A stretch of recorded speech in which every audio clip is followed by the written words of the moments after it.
I'm joined by Yogendra Yadav, of course, his political party, well, not almost a political party which very strongly fights for farmers' rights. He, in fact, has just been released after he was detained today. He was with the farmers. I'm also joined by Dipender Huda, Rajya Sabha MP from Haryana, and I'm also joined by Rajat Sethi, political analyst, an advisor to the Manipur Chief Minister who supports the BJP. Yogendra Yadavji, let me go across to you because, of course, you've just come out after being detained. Tell us what this is actually about, because we know whenever people see some political involvement, they take that to actually mar an entire protest and say it's not a genuine protest, it's a political protest. Do you agree with that? Is this a people's protest, farmers' protest, or are vested interests behind this? Are we going to declare politics a crime in this country? Allow me to say, why was I arrested this morning? At 11 in the morning, I was on a tractor, not on the highway, on an approach road to the highway with a banner that says, Kisan Virodhi Kanun Wapis Lo. Police apprehends me there, charges me under section 107, 150, and have been I was arrested. Many farmers were arrested. We've been released on a personal bond. What is the crime? On a Constitution Day, can I not ask, what is the crime here? So there's a violation of civil liberties on the Constitution Day. There's a violation of a federal principle. What business does Haryana government have to stop farmers from Punjab to come to Delhi? Tomorrow, can Madhya Pradesh decide that farmers from Maharashtra cannot come to Uttar Pradesh? Is that possible? And of course, there's a basic violation of a recognition of the role of farmers. But I think what we have witnessed today has exposed some basic fallacies. It has exposed the claim, it has exposed the lie that these were being done in farmers' interest. Today we have seen on the streets that farmers do not think it is in their interest. Second, it has exposed the lie that it's only a Punjab agitation. If so, why were farmers, hundreds of farmers, activists in Haryana being arrested yesterday, today? Why are farmers from Uttarakhand being blocked? Why do we have protests in Uttar Pradesh? Why do we have protests all over the country?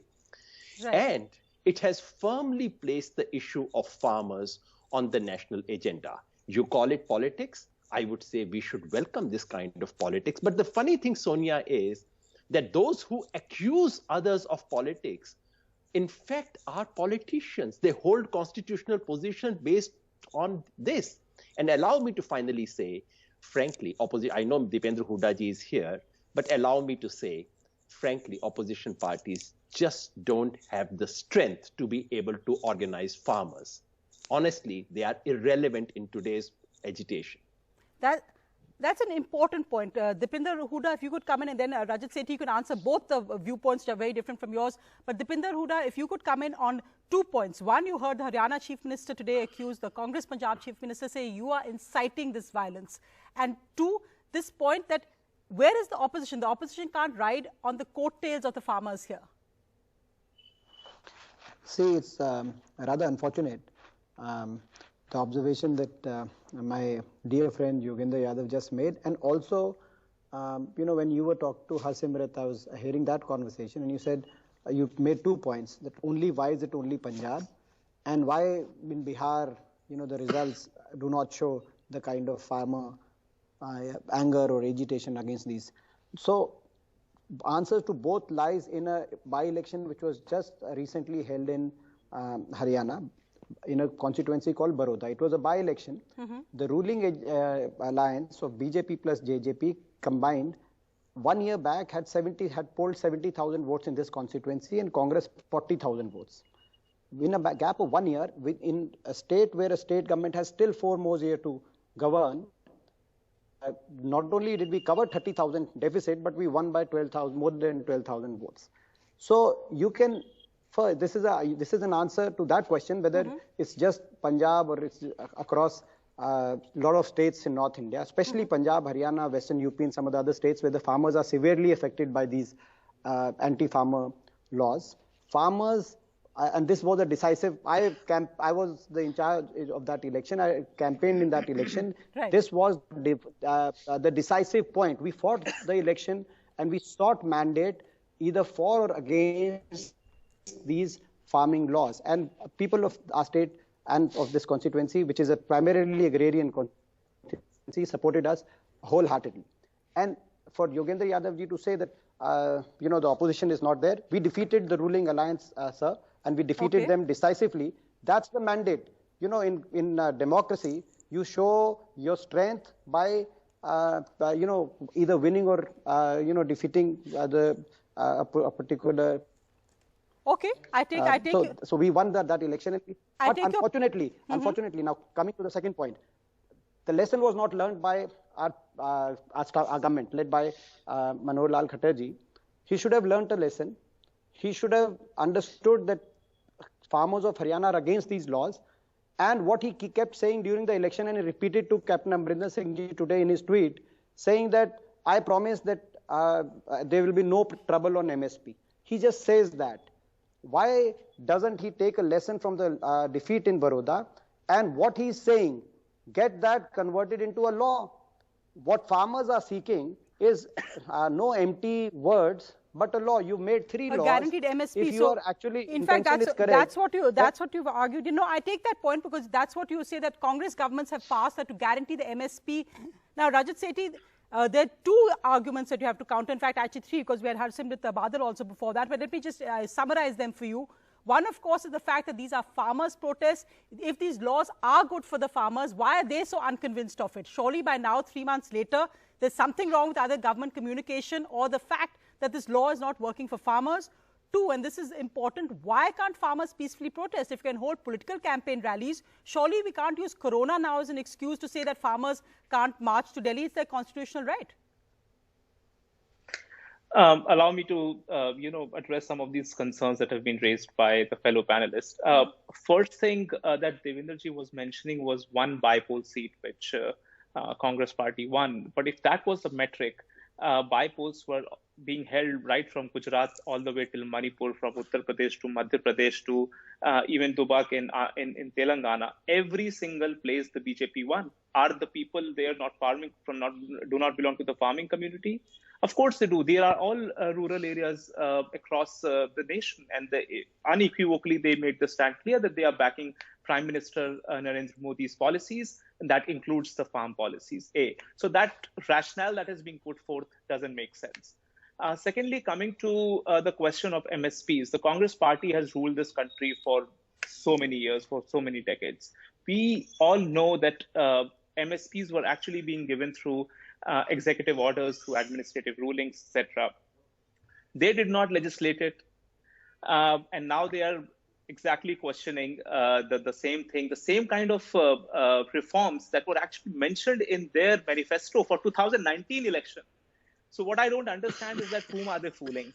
Unfortunate part of this is that they are using the fear of the unknown to actually pursue their surrogate politics. Directly, the electorate has rejected them multiple times by now, and they have actually been obliterated from the electoral map of the country.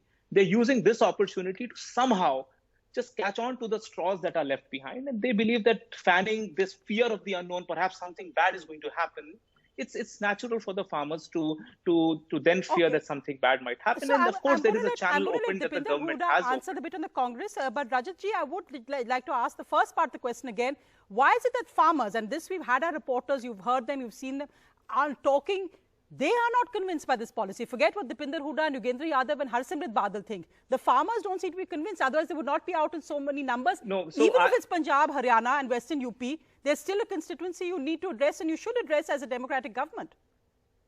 See, I personally don't address anecdotes. I need strong statistics, and statistics cannot be replaced by simple anecdotes. I need to understand who these farmers are, what political, are they political workers of some party or not? There has to be some broad-based survey. And I'm sure that the Ministry of Agriculture has done those surveys and understood what the need is. And right now, we have seen that for the past 7 decades, the farming community has been kept into a specific set of mold of the regulations, that what they can do, what they cannot do, and providing them options and freeing up the market shouldn't be a concern. Of course, this certainly allows us an opportunity to experiment and allow them to feel the difference in the material gains that can come out of these reforms. But, just shutting reforms out and not allowing freedom and free market opportunity to the farmers is, I think, very sad. And most of this is coming out of politicians, and that is the saddest part. Let me, though of course the one contradictory thing, and Deepinder, I'll ask you that the Congress has been obliterated, yet is powerful enough to organize farmers' protests. So it's a catch-22 here. Like I said, in Haryana we won, and it was a landslide victory against a ruling government which is in an alliance with another party. But one by-election seat, I don't think you can take as any mandate. I don't think you take one by-election seat as a mandate. No, it is by-elections, by and large, if you look at it, the state governments win, and if it's a decisive mandate against the state government, it's a very important point. But the other point that I want to make also is, why farmers from a particular region are more agitated than the other regions of the country. That's a valid point that Mr. Sethi, of course, apparently doesn't understand the food security and agroeconomics of the country well enough to understand this fine point. A lot of food grains are procured from certain states. FCI has a very strong procurement mechanism backed by the mandi system in certain North Indian states. In Punjab, Haryana, Western UP and Madhya Pradesh are some of the states, especially Punjab, Haryana and Western UP, where the system is very strong. And these are the states where the farmers are most prosperous. So this is a system which should be studying and trying to replicate across the country. States like Bihar actually had abolished the APMC Act long back, and actually their farmers have paid price for it. So there is no comparison point there. So what we are instead doing is, and by the way, this whole talk about we being against the private players coming into the market and opening up of the market and farmers having options, absolutely bogus. We are for that. I'm totally for private players. Let there be more private players. But who's stopping those private players today? They can come to the mandis, but they have to buy at a price higher than the MSP. Yes, they have to pay the little tax which comes with purchases in the mandi, and that's what the farmers are asking today. Right, they are not guaranteed MSP and let anybody come and buy it. Set a minimum support price. Yes, let that be. MSP. Let that, Yogendra Yadav, final thoughts with you tonight on this. One, tomorrow will be a crucial day because again we're gearing up for another border.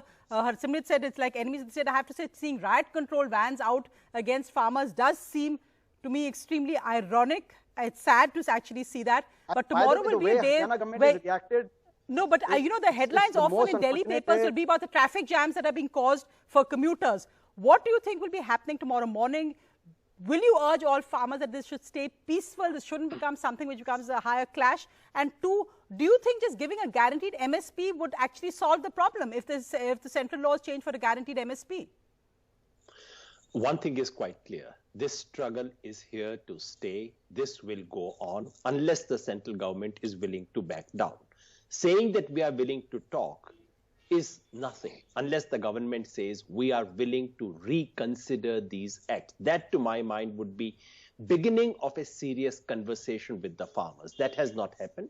And as long as something of that kind does not happen, as long as there are serious, meaningful negotiations, I do not think farmers, especially farmers of Punjab, who are playing a vanguard role today, and one must salute them, just like the Bengal revolutionaries of yesteryears who were fighting for Mother India. Today, Punjab farmers are fighting for all the farmers of India. They are vanguard, and they are in no mood to go back. This is an indefinite struggle they are in for. So tomorrow we would see more of the same. And I really, really hope that we do not see the kind of crackdown on them. And yes, we have appealed from the Sanyukta Kisan Morcha, which is being organized by almost 500 organizations. We have appealed. We have clearly said this should be peaceful. This should be legal, constitutional. We are not into any violence. Farmers will never gain anything with violence. Farmers' strength is non-violence, right. And that's what we want to adhere to.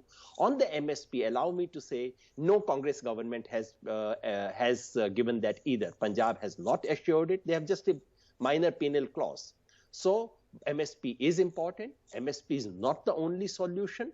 But if the government says, okay, we are willing to do what Mr. Narendra Modi had asked for in 2011, Mr. Sethi should remember that. Mr. Narendra Modi had said, give MSP a legal status. If the government says we are willing to give that, that could be beginning of a meaningful conversation. Then the Prime Minister saying, trust me, take me seriously, why don't you believe my words? then he would at least have some basis to make statements of that kind. Right. Unless that happens, this will go on.